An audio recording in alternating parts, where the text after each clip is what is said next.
अस्सलामुअलैकुम। यूनानी शिफा खाने में आपका एक बार फिर स्वागत है।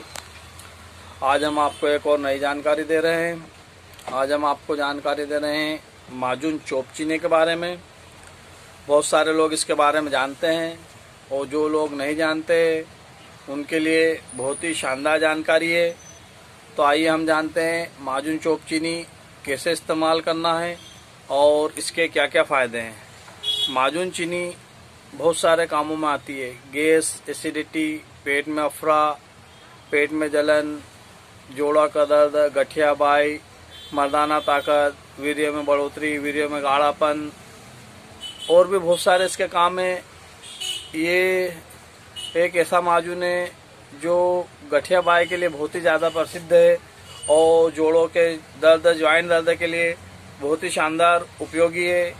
आप इसका इस्तेमाल कुछ समय करते हो तो आपको अगर ज्वाइंट दर्द या कमर दर्द हो तो ये बहुत ही ज़्यादा काम करेगी। आप माजून चोपचीनी को सुबह शाम एक एक चम्मच इस्तेमाल कर सकते हो। 5 से 10 ग्राम दूध के साथ इसे इस्तेमाल कर सकते हो। ये आपको जोड़ों के दर्द में बहुत ही राहत देगी।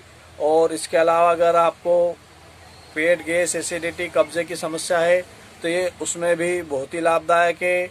और मर्दाना ताकत के लिए भी ये बहुत ही शानदार दवाई है। वीडियो पसंद आए तो लाइक और शेयर ज़रूर कीजिए।